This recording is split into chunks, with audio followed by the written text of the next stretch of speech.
I work for the Wisconsin RTI Center. I focus on PBIS in the East region, which is CISA's 6 and 7 territory.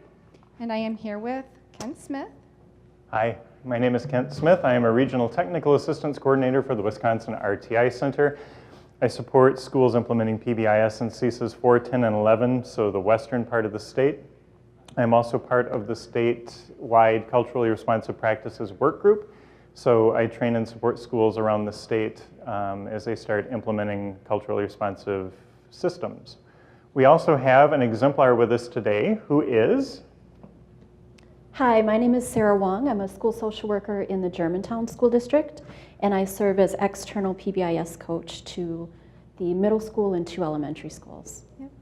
And so Kent and I are just going to set the stage for the framework around using equity, and then Sarah will actually take us on the journey that her district has taken to get equitable practices in place in the district. So, without further ado,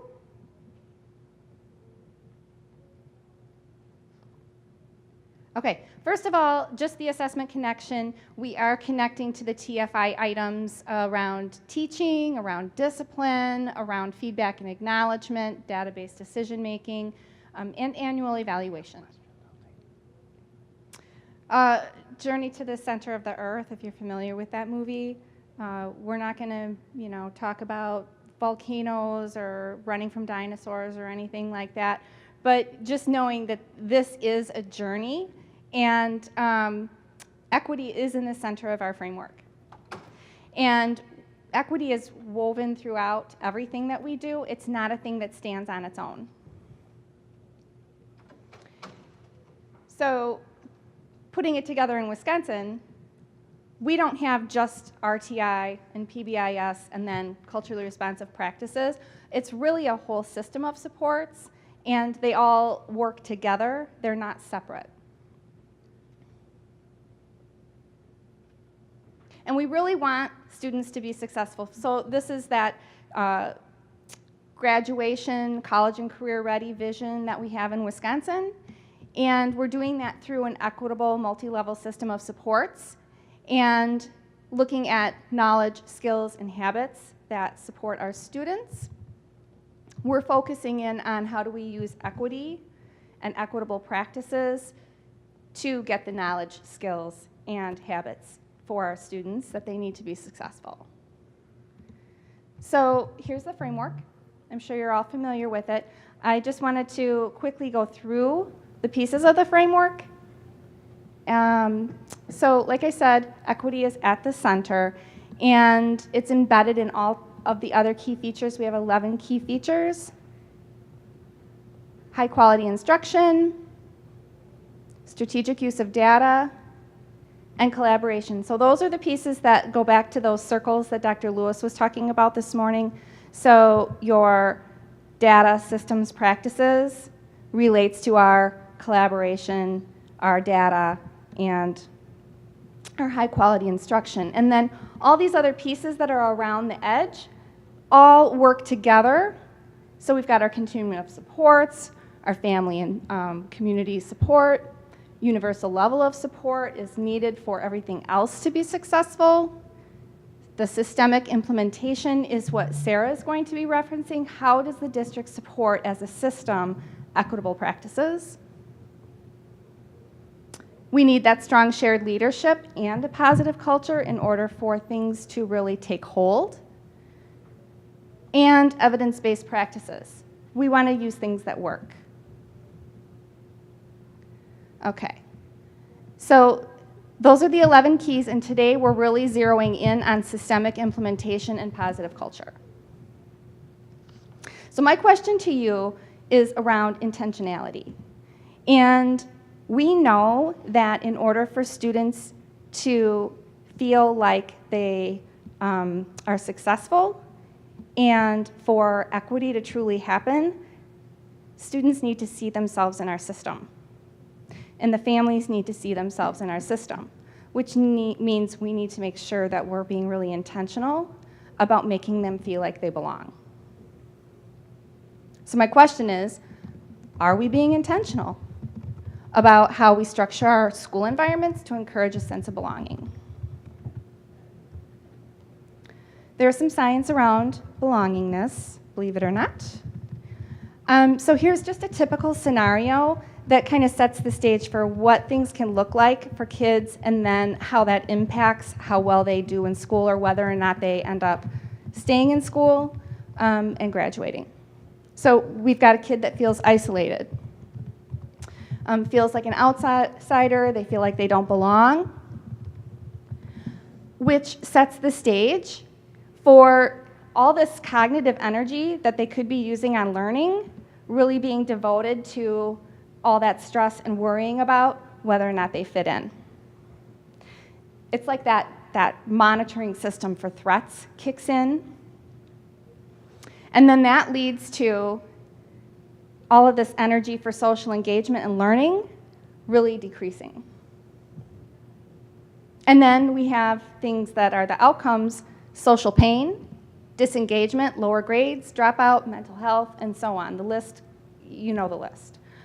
And social pain is as real as physical pain.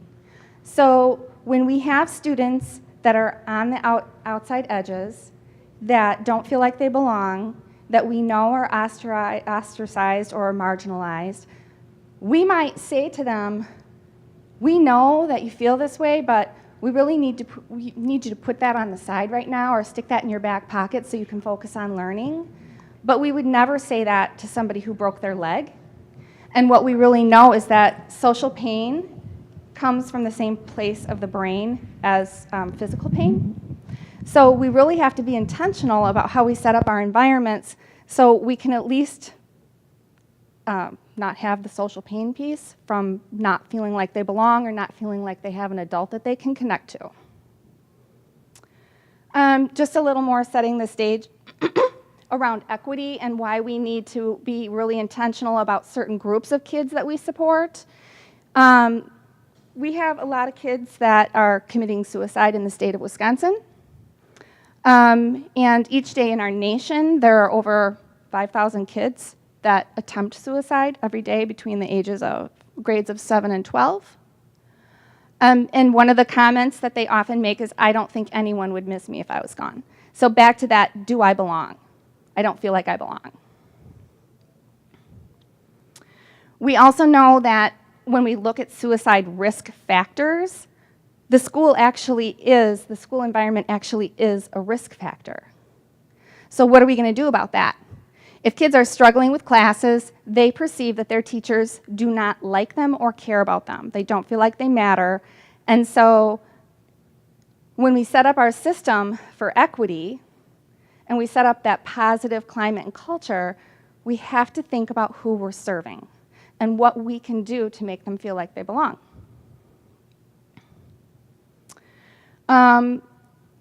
In Wisconsin and nationwide, we have these groups that are higher at risk. Native Americans are the most at risk for suicide, followed by Caucasian, followed by African American. We also know that Hispanic students are more likely to report suicide attempts than their peers who are white or black. And then we've got our LGBTQ group that is 81.9% harassed, 63.5% feel unsafe at school, 60.4% don't report incidents to school staff. And then males are 4 times more likely than females. So if we know who our populations are, who are the most vulnerable and at risk for feeling like they don't belong or feeling disconnected from school, then we can start to think about what are the resources that we need to use in order to get these kids more connected to us.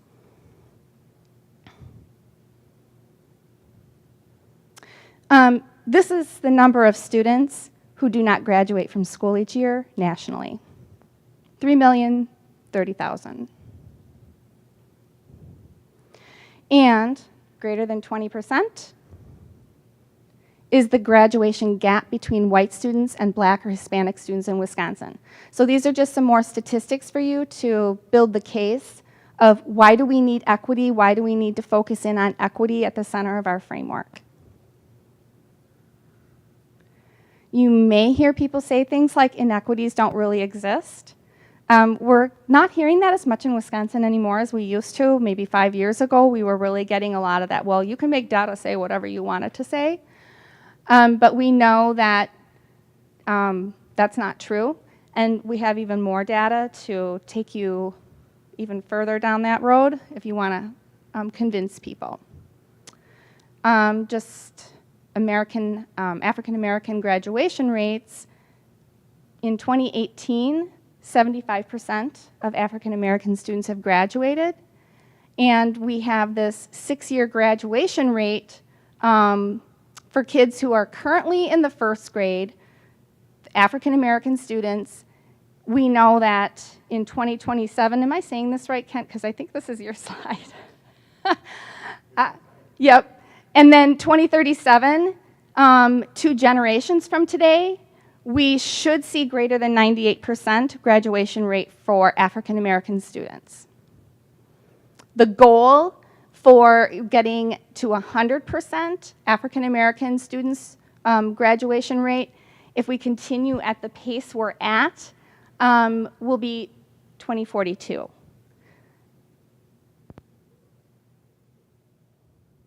I think the thing that's important to kind of keep in mind with this slide is that when you look at where our current graduation rate is, it's 75% of the enrolled African American students in Wisconsin graduating, and we start looking at a 6-year graduation rate trend. It's going to take over 2 generations from where we're at right now in order to close that graduation rate gap. So this is just based on completion rates. This is one of the reasons why we're wanting to talk about equity in the state. Michelle talked about suicide risk. Michelle talked about connections to our school settings. We're talking about graduation rates. We're at a PBIS conference, right? And one of the things that we want to be thinking about is how a multi-level system of support is going to be able to be leveraged to kind of help impact any form of inequity or equitable issue that we have within our system. So some additional data points. When we're looking at white enrolled students as our control group, because in Wisconsin, the majority of our students are white students enrolled, we see a whole lot of disproportionality trends around suspension. So we see trends that have persisted for a number of years, where our black students, African American students, are 8 times more likely to be suspended than white students in Wisconsin. Our First Nations students are 3 times more likely to be suspended compared to our white students. Our Hispanic students, 2 times as likely to be suspended in Wisconsin schools compared to white students. The academic outcomes, we also have disparity gaps. You can look at the likelihood of meeting benchmark in reading, in math, the graduation rates. The thing that we want to kind of point out with this is not that we are intentionally doing these things. What we want to be thinking about is the systems that we've inherited. So when we think about the education systems that we're currently operating in, we have had a lot of the same structures in place for the last 150 years. What we have to be thinking about is what our current outcomes are and whether or not how we are currently functioning is maintaining those outcomes, or do we need to be doing something different? The model that Michelle showed you earlier that looks like the camera shutter, one of the things that we want to be thinking about is how do we build the will to do some of this equity work. Will is based on our data. Will is our why. So if we have a school where we're pretty good with our graduation rates and we're content that kind of matches with what our mission statement is, cool. But we still want to be looking at our data, and we still want to be figuring out where our system can be reinforced. We can look at suspension rates. We can look at our office discipline referral trends. Nationally, we know that within our system, our African American students tend to get referrals for very subjective behaviors. So things like defiance, disrespect, loitering.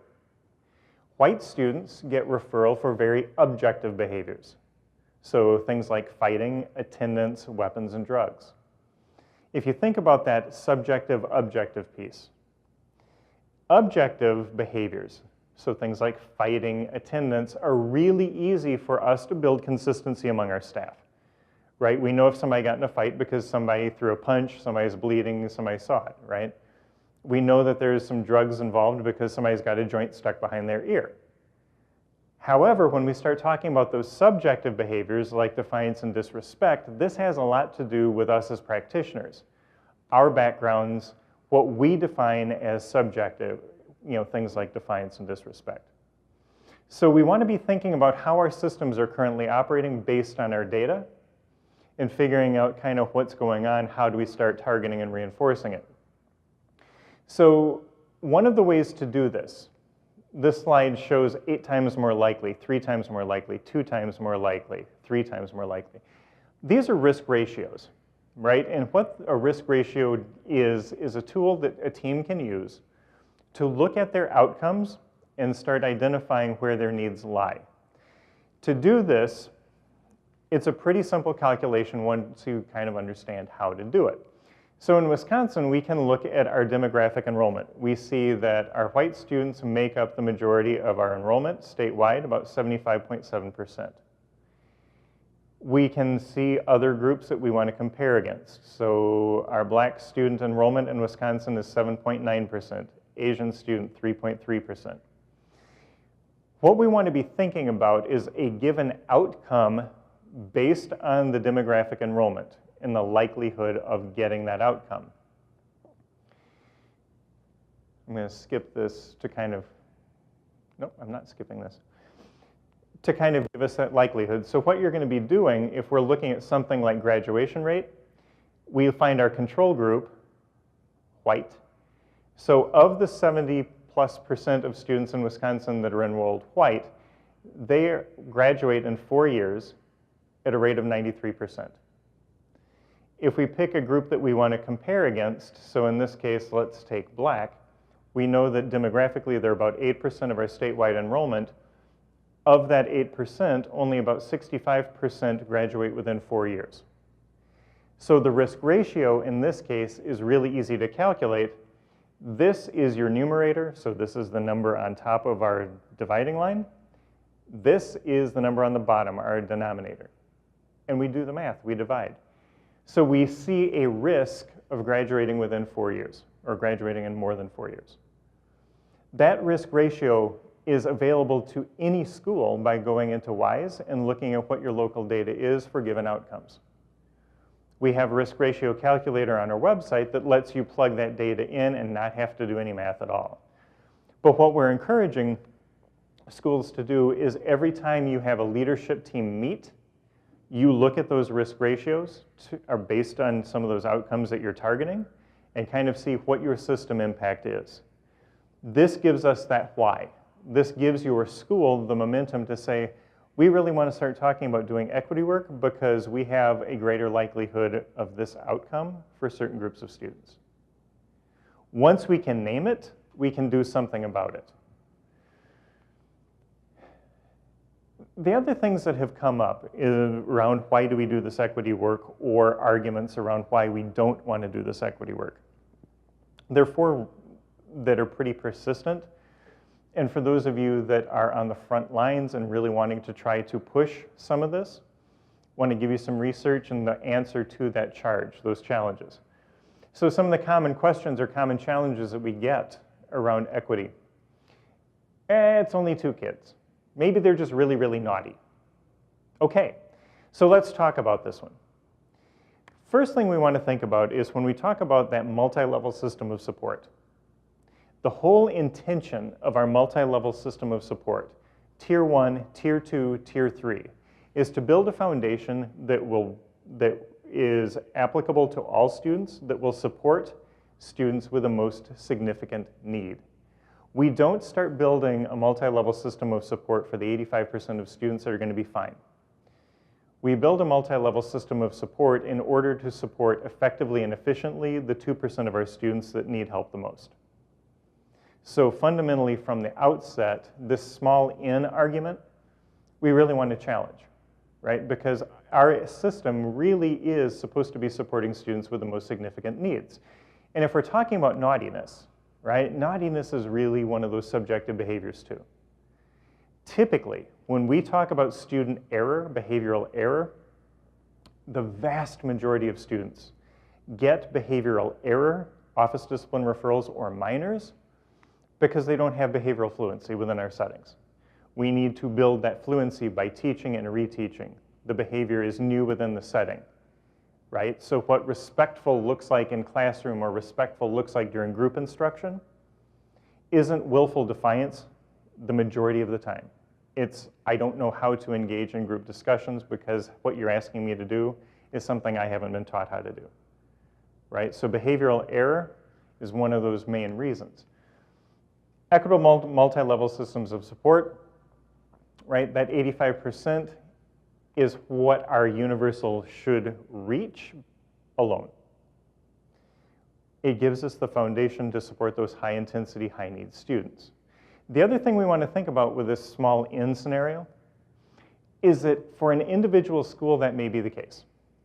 But when we look at those outcomes that Michelle and I showed you just a few minutes ago, that 8 times greater likelihood for suspension, that 5 times greater likelihood for suspension, that is what happens within Wisconsin collectively.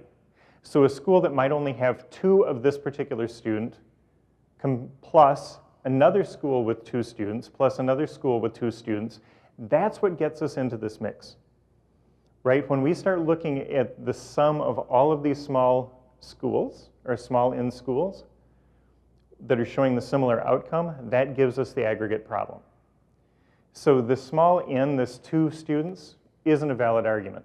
The other thing that we want to think about is when we are saying, yeah, but it's only 2 kids, essentially what we're doing is writing those 2 students off. We're saying that having this valid outcome, a graduation rate within 2 years, successful outcome, successful achievement, matters for everybody except you. So when you hear that small n, that, yeah, but it's only 2, we really want to challenge this, both philosophically, ethically, and morally in terms of what public instruction exists to do. We exist to teach and support all students. Isn't it really all about poverty? It's not about race, it's not about disability, it's about poverty, right? No. When we start talking about these disparate outcomes, there have been plenty of studies that says, yeah, poverty does play a role. But poverty is not the causing factor. Poverty is not the key issue.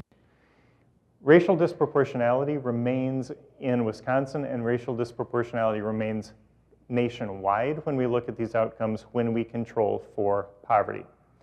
What do I mean by this? When we look at academic outcomes, so percent of students scoring proficient or advanced in reading, for example, low SES white students perform better, reach that proficiency rate at a much higher rate than affluent black students. It's not an issue of poverty. It's about how our systems operate, the pedagogy that we use, our instructional methods that we use, how we teach, how we support, how we reteach. There are plenty of studies that have backed this up. We can also talk about the SCIBA study that was done in 2002. It was redone in 2005. There's been an additional sort of comparison done in 2014 that all validates the same thing.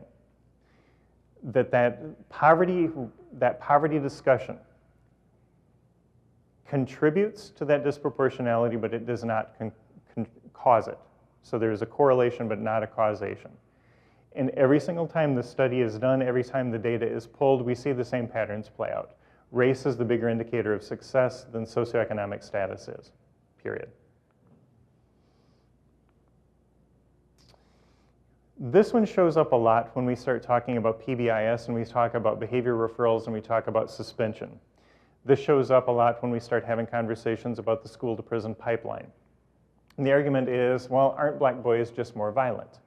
Because African American boys, black boys in Wisconsin and nationwide, tend to get more significant consequences, suspension, expulsion, for intimidation.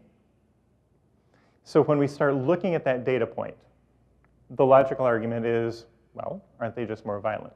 No, There is absolutely no evidence that shows this. We can look at arrest and incarceration rates in national patterns. We can see it in Wisconsin as well. That sort of reinforces this. When you look at actual incidents of physical aggression in schools nationwide and in Wisconsin, the baseline behavior does not show a difference. It does not show that black students are getting in fights more than white students. However, the consequences for things like intimidation are at a much higher rate for African American students and white students. When we look in the communities and we look at arrest patterns and we look at sentencing patterns, we see a similar thing play out. Nationwide study that talks about self-reporting drug use. When you look at those patterns year after year, people that are self-identified as black or African American and people that are self-identified as white report marijuana use at roughly equal rates. Right? So between these two groups, there is no one group that is saying, yeah, we use this way more. However, the arrest rates are about 6 times higher for people that are identified as black, and those incarceration rates are about 11 times higher. So when we look at what the baseline offenses are, the baseline behaviors are, there is absolutely no indication. However, how we deal with behaviors contributes to this belief. It contributes to this assumption. There is also a study that looks at female teachers within their first 5 years. So their first 5 years of practice and what their perceptions are of young black boys. The perception is that the young black boys are viewed as about 4 years older than their actual age by these teachers, which means there is a developmental expectation that is more significant for those students than their actual age would suggest. All of this data it shows up in these 3 studies and beyond. Russ Skiba is the main author of a lot of these. Kim Bradshaw has done a lot, as well as Dan Lowson with University of California and the Office of Civil Rights. Are you saying that all teachers are racist? No, absolutely not. What happens here is that when we look at our systems and we look at the systems that we have inherited and we look at the systems that we operate in, by and large, people report being equity-minded, fairness-minded. They report being anti-racist. They report valuing equity. They value fairness. But then when we start looking at things like implicit bias, so how we respond, sort of our knee-jerk reaction to particular stimulus, our implicit biases are the things that drive the decisions that we make. So implicit bias are these things that we're not necessarily aware of, right? It's sort of our impulse, it's sort of our default. So driving down here, I was listening to a podcast, and they were talking about a nursing shortage. And they were talking about how they were going to interview a nurse after the commercial break. So I'm like, cool, I really can't wait to hear what she says.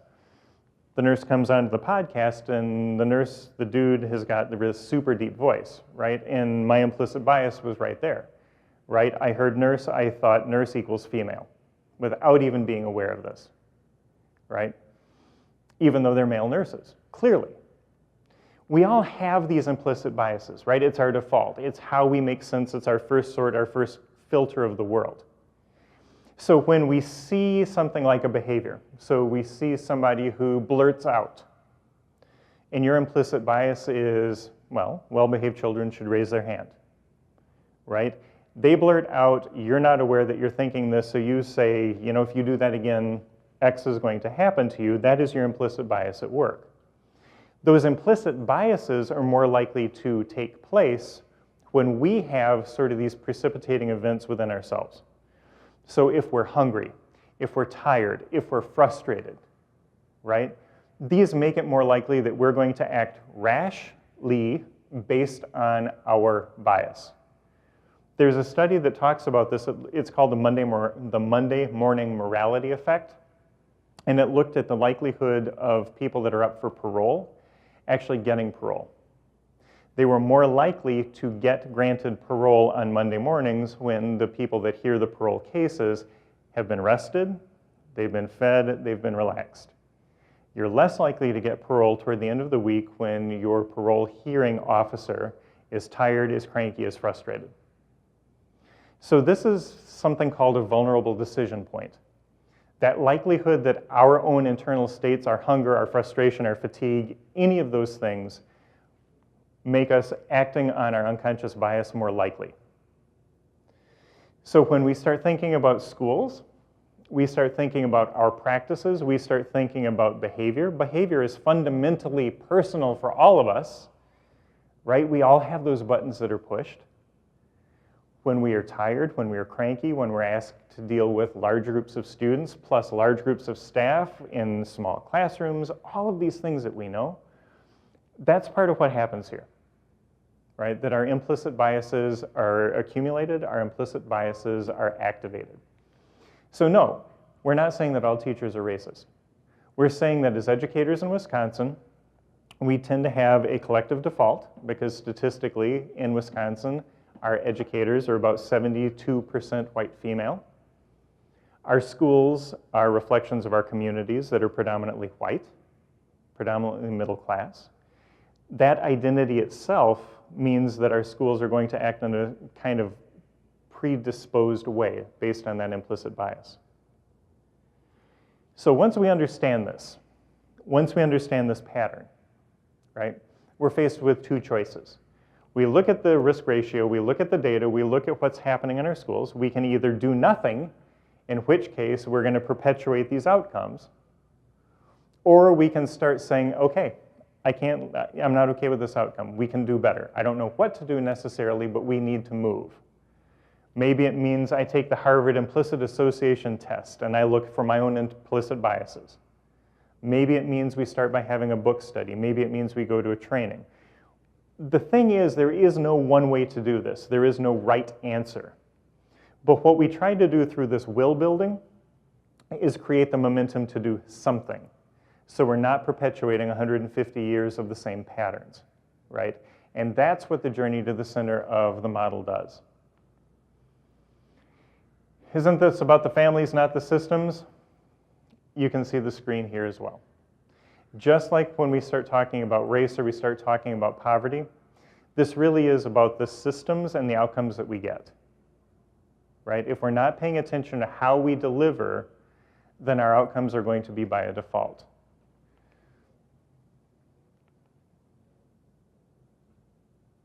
So, as practitioners, how do we get this started? First thing we do is look at the data. We heard it from Dr. Lewis today. We've heard it in sessions. We've been talking about this for years. We need to use data, not to say that our systems are working or not. There is no good data. There is no bad data. There is just data. Our data is a snapshot of what our reality is right here, right now. It gives us the momentum to start doing something, and it gives us a baseline. Where are we operating? What is our growth target? How do we know we were successful? How do we know the outcome that our system has?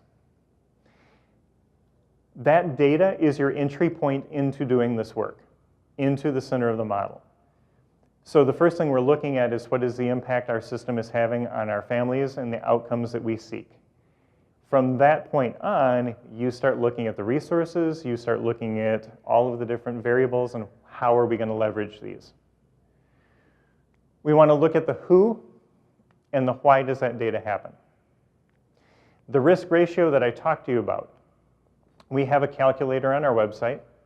We also have a guide on the National PBIS Center's website that talks about how do you calculate this, what does this mean, how do you start identifying what a level of significant risk is.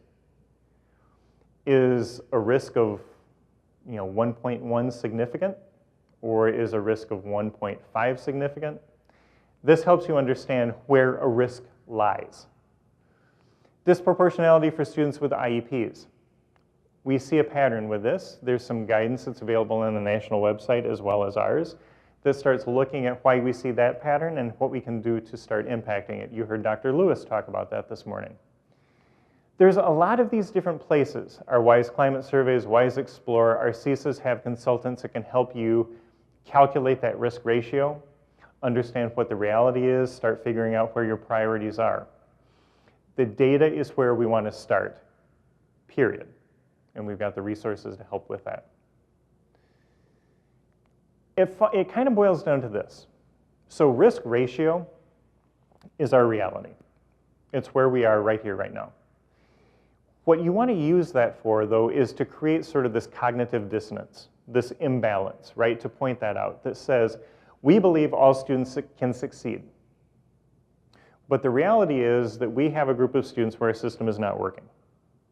Once we have that disequilibrium, that imbalance, that's what we can leverage. We can point it out and say, we say this, we do this.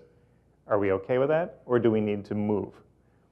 That's how we rally the troops. That's how we start getting our staff behind doing this work, to leverage and create that sense of urgency.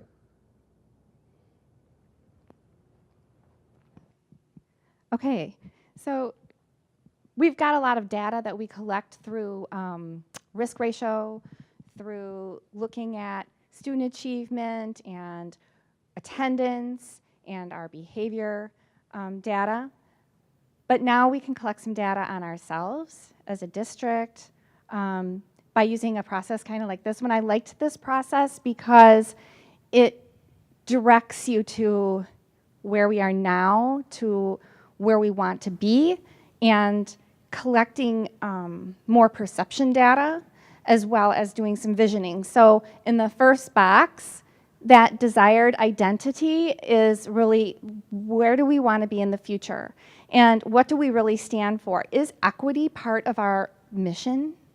Do we actually have that in there, that we have an unwavering belief in that our students can all learn at high levels, and that we provide equitable environments for them to do so? Nobody's going to fail on our watch, kind of thing. And then that vision piece is, you got to have some kind of short, medium, and long term. So what's it going to look like in a year? What's going to look like in 3 years? And then 5 years out. So you kind of have that. There are things we can do immediately, but the long game is, we want it to look like this. So here are the things that we see happening in that time span. Including what skills do we actually need in order to serve our stakeholders. So there's going to be some professional development. There's going to be training and ongoing support that needs to happen. How do we deliver that? Do we need to get coaches in place? Do we need to adopt a new curriculum?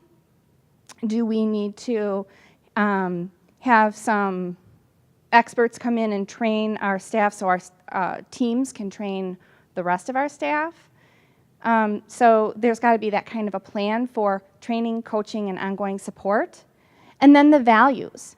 So what the community thinks about us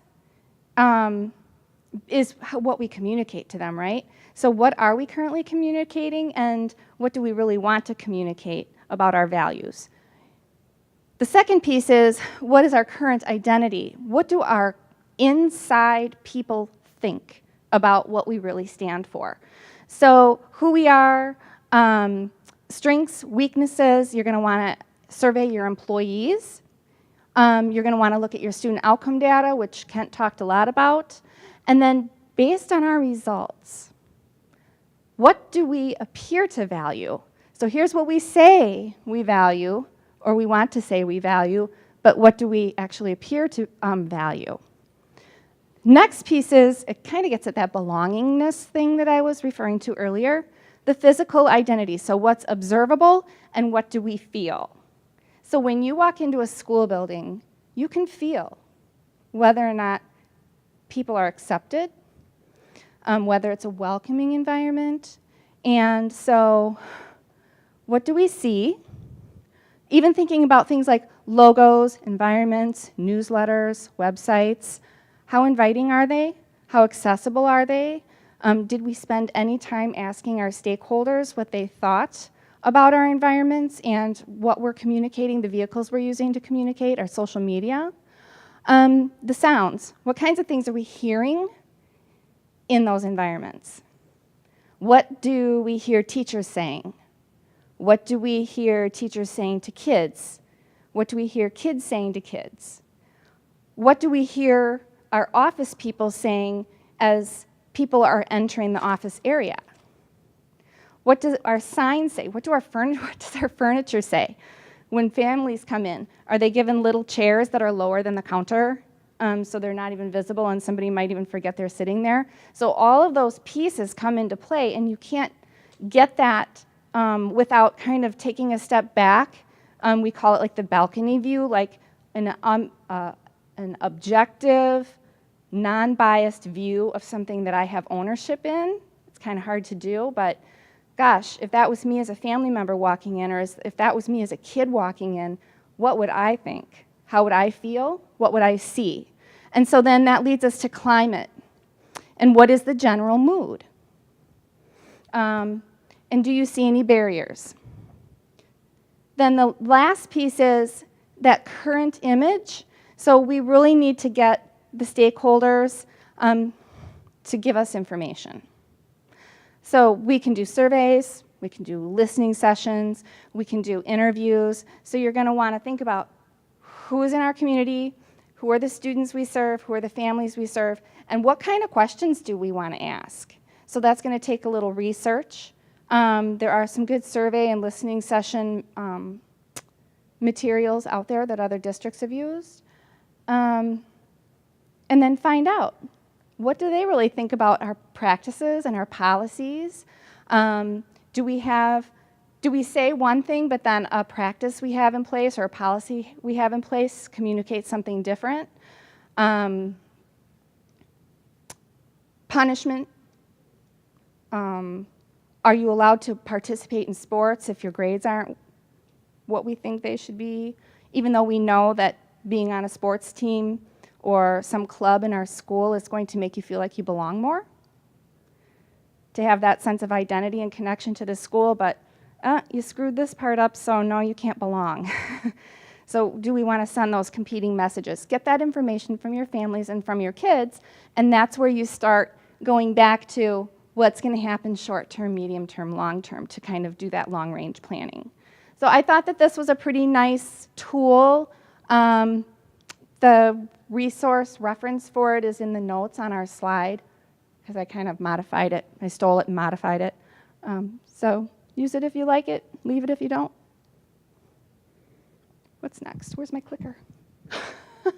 Okay, here we go.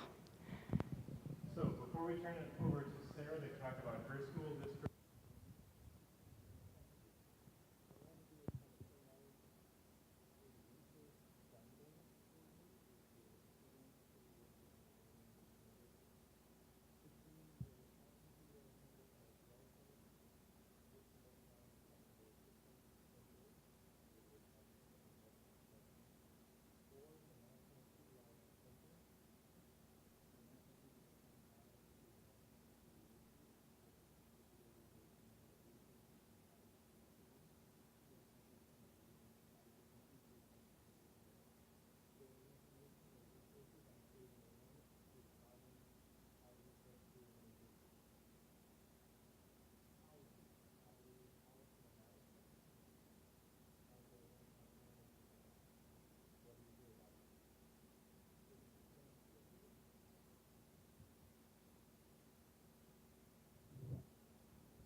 Implicit bias, there is a lot of information on here on how you can start having conversations with staff around what implicit bias means, how to identify your implicit biases, how to neutralize things like our vulnerable decision points.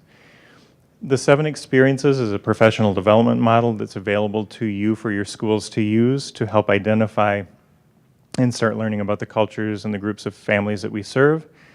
And Beyond Diversity 2 is also a training that DTAN offers that helps us identify our own implicit biases and how that impacts our practice. And then lastly, there's some resources in the PowerPoint that help identify classroom practice pieces that we can utilize. The Tiered Fidelity Inventory Companion we talked about, resources for engaging instruction, and VDP or Vulnerable Decision Point Neutralization Routines. So with that, if you have any questions, talk to Michelle or I about the resources available. We can help you identify them, plug into them, access them. But we really want to give time to Sarah to talk about how their school has done some of this. Okay. All right, is the mic working all right? Yep. All right, thank you so much for being here, and thank you for the work that you're doing, and thanks for those of us joining virtually. So as I mentioned before, I'm from the Germantown School District. Germantown is a suburb just outside of Milwaukee, probably about 20 miles northwest of Milwaukee. As I'm sure most districts have a mission, and our mission is to empower and inspire every student to success. So just as Kent mentioned, this is kind of what guides us, right? We're addressing all students, every student. So that's what grounds our work. I want to tell you a little bit about our demographics in Germantown. It is predominantly white community, predominantly white students. We have just shy of 4,000 students in our district. And as you can see, it might be kind of hard to see, but 82.5% white students. And we don't keep demographics on our staff, but I can tell you after being in the district 20 years that our staff is predominantly white as well. I could probably count on one hand in the past 20 years any non-white staff members. So that's one of our challenges, and I imagine in other districts it's a challenge as well, as how do we determine that this is important work when it looks like a rather small subset of our population. But that's where we ground ourselves back in that mission that we're talking about every student and investing ourselves in empowering and inspiring every student to success. So our journey began back in 2010. And that's when we, at least to my knowledge, were first informed that we were disproportionately identifying students of color for special education services. And we went through a lot of the experiences that Kent mentioned previously, a lot of denial in terms of, well, these are students that transferred to our district. We didn't identify them as having special education needs. Or, well, you know, there must be some miscalculation in our math here. But as we kind of peeled back the layers of that onion, we found out, in fact, these were students, in many cases, we were identifying as needing special education. We found out that, in fact, the math that someone at DPI had been kind enough to do was correct. So it was a challenge for us to kind of come to terms with that. And back in 2010, our pupil service team really began that journey. And we started with the CREATE conference. We expanded to participate in some ongoing CREATE training that school year. The following year, our pupil service director had the foresight to build teams, multidisciplinary teams. And I would encourage those of you that are doing this work to do the same. Rather than limiting this work to just your pupil service team, rather than limiting this work to just your administrators or just one building, I think in terms of sustainability, in my experience, for the sake of sustainability, you want a multidisciplinary team including not just your special education teachers, not just your pupil service staff, you want regular education teachers, you want pupil service team members, you want your district leadership to participate in this journey as well. So we devised a team that included people across the district, and we participated in Beyond Diversity training. We went to the CREATE conference, and we worked together across the district to implement professional development for our colleagues. I'll be honest and say it was not always well received, but the work is important nonetheless. And we learned a lot of lessons too. I think what Kent mentioned is kind of our natural knee-jerk reaction when we talk about race oftentimes is to feel like, are you accusing me of being a racist? Are you saying I'm ill-intentioned here if I'm referring a child for special education? And I think that's why it's so important, the work that Kent is doing, to talk about our implicit biases, these things that are not intentional, and also talking about not just our own district's data, but the state data, the national data, so that we don't have to feel, oh, we're, alone here. Okay, it's important that all of us do this work. In the years from 2012 to 2015, we experienced ongoing changes in leadership, which I'm sure are not unique to our district. I think it happens everywhere. And that challenged our work in this regard. So different people coming in that didn't have that experience with Beyond Diversity training, kind of coming with their own priorities. So we struggled a little bit with our efforts. We had new leadership established, so from 2015 to 2018, our pupil service director is reinvigorating these efforts to be more culture responsive.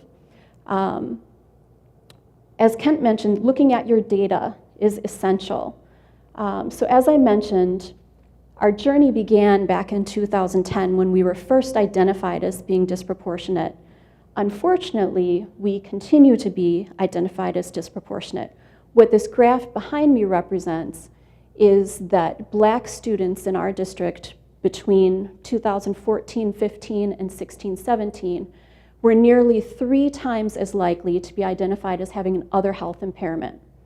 So this results in conversations amongst our pupil service team about how are we identifying students, examining that process. Another data point that we look at is our PBIS data. We look at that risk referral ratio that Kent mentioned, and what this graph behind me represents is that our Black, Latino, and multiracial students are more likely than our white students to receive referrals. You'll notice in the case specifically of our African American students, they're more than 3 times more likely. So this is data that we examine as a PBIS team, and we kind of unpack those layers. So getting into the disparities that Kent mentioned, Black students perhaps being more likely to receive referrals for subjective offenses like disrespect, defiance, those type of things.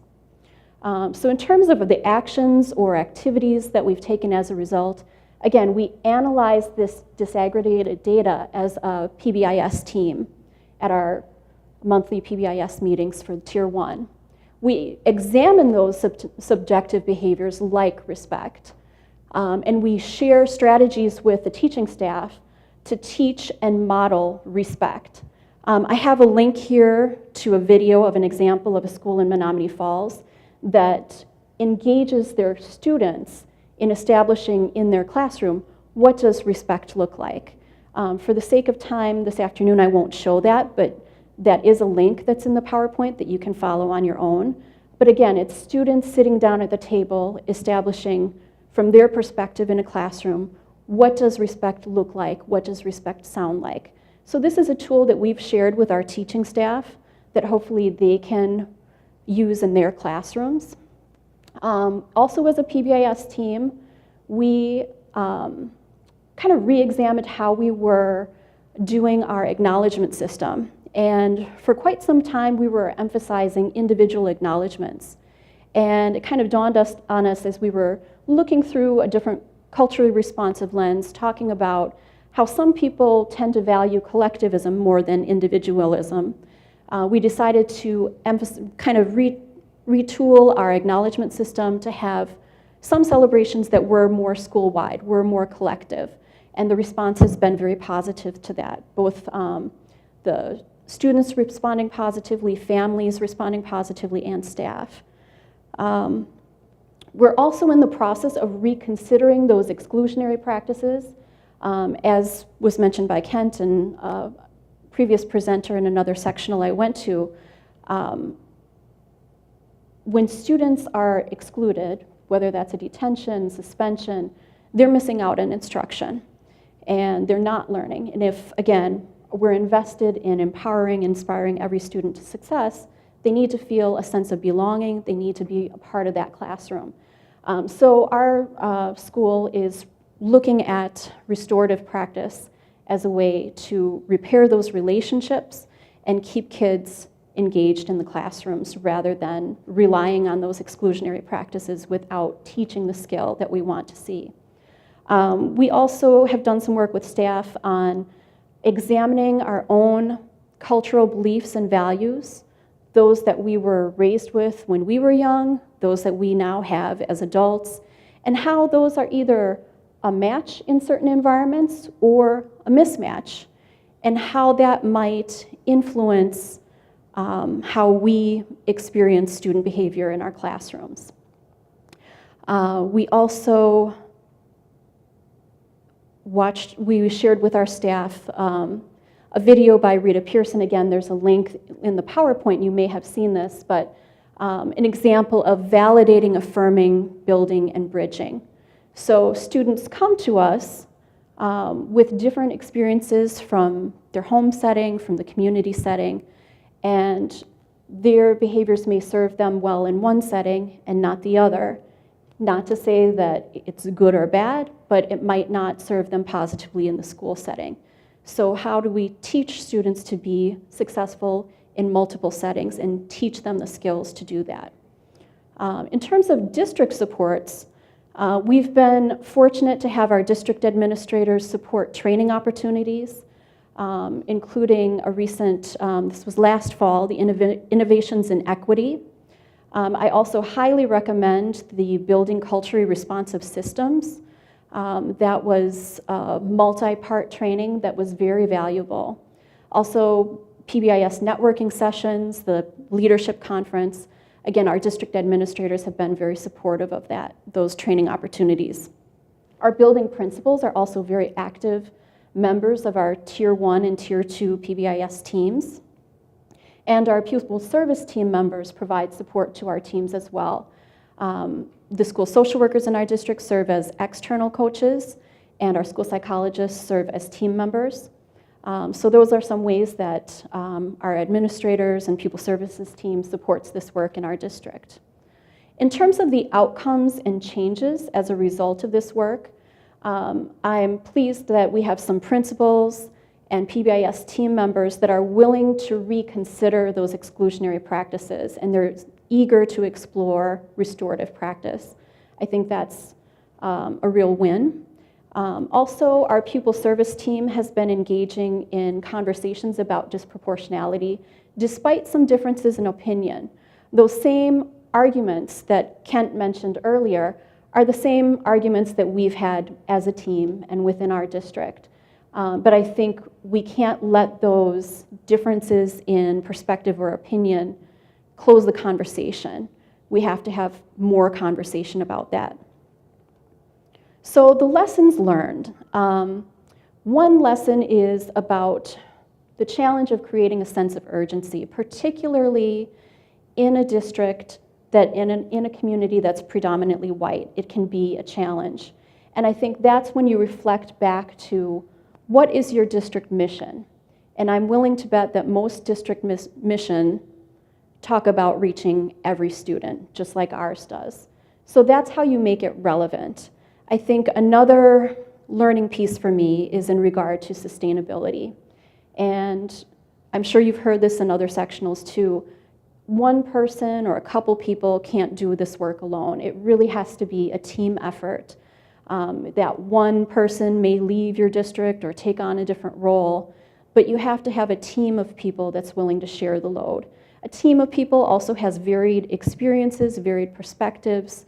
That's very important, and I think makes for stronger work. In terms of our next steps, there's a lot of them, as you can see. So we'll continue those courageous conversations as a pupil service team, examine our disproportionality data deeper. We'll continue to engage in those discussion of articles and books. And one of the things that is a big priority for us is seeking student and family voice. So through that training that I mentioned about creating culturally responsive systems, they emphasized quite a bit the importance of student voice and family engagement. So that's a priority of ours. We'd like to expand our analysis of disaggregated disciplinary data to include teams, PBIS teams at all of our buildings. Right now, it's at some, but not all. We also want to provide more professional development opportunities. As I mentioned before, when our team was very robust and strong, we were doing that district-wide. I'd like to re-energize that and see if perhaps we can offer professional growth hours to make that more motivating to people. And I'd like to base it on that 7 experiences. So doing some book studies, article readings, site visits, things of that nature. We'd also like to examine the literature that we're using in our classrooms and that we have available in our libraries. There's a lot of really good tools out there that you can take inventory of your materials and how they reflect the experiences of a culturally diverse student body. And I think some of the conversations that we've had is that because we are a rather white school district, it makes it even more important that that representation of a wider swath of people is available to students and families, and that it portrays people positively and authentically. We'd also like to continue to examine our school-wide and classroom expectations through a culturally responsive lens. So as we look at our matrices, we want to make sure that we're doing that through a culturally responsive lens. And we want to expand these training opportunities. It tends to be our pupil service team members that attend these training opportunities.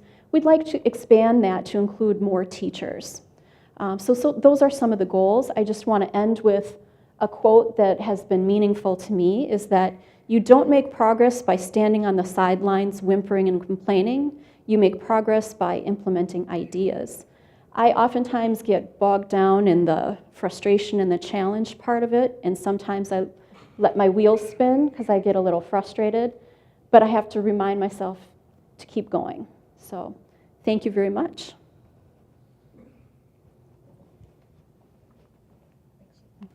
So at this point, we want to kind of turn this over for any kind of questions that you have here in the audience, any kind of what do we do, how do you kinds of questions. Also a chance to field any questions from the CISA sites. So at this point, any questions, anything you want to talk through for us, for Sarah, anything like that?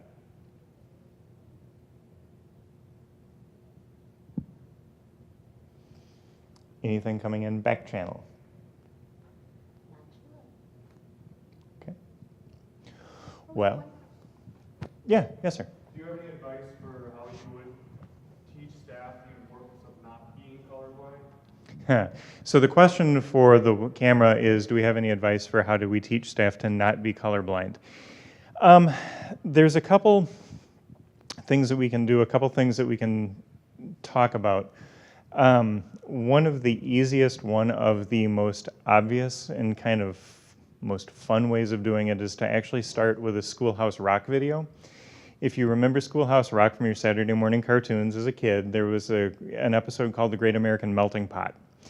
And in that, it talks about the diversity of the United States, and it starts talking about how we're a country of immigrants and all this kind of stuff. But the thing that you point out to staff once you get done with it is everybody in the video is white.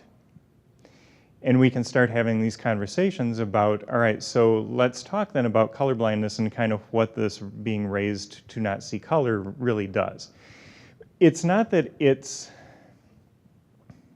And I think acknowledging that it's not that colorblindness was necessarily nefarious, right? I mean, we didn't start, 30, 40 years ago starting to raise kids to be colorblind because we shouldn't talk about it. It was more an idea of equity, that we're all the same, right? I mean, that's what the civil rights movement taught us, was that we're all the same under our skin.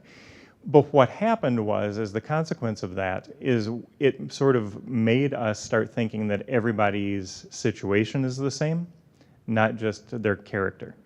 So Schoolhouse Rock is a really kind of easy, fun way to start opening that conversation, but then you can also start having conversations about people's own identities, and you can move into the conversation about race, and you can start moving into conversations about culture by looking at other parts of our identity.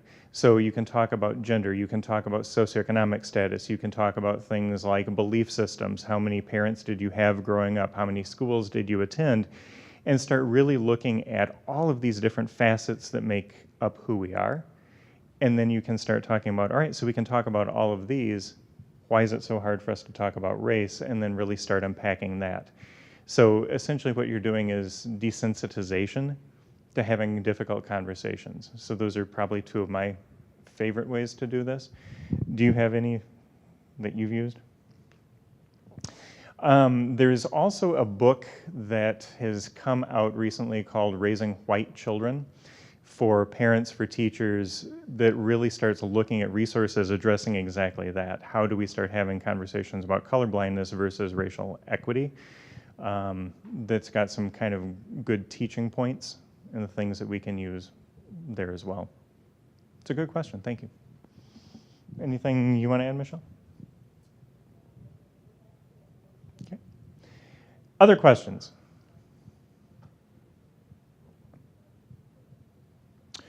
All right, well, thank you for your attendance and your participation, and we have the reception ready for you in about 10 minutes.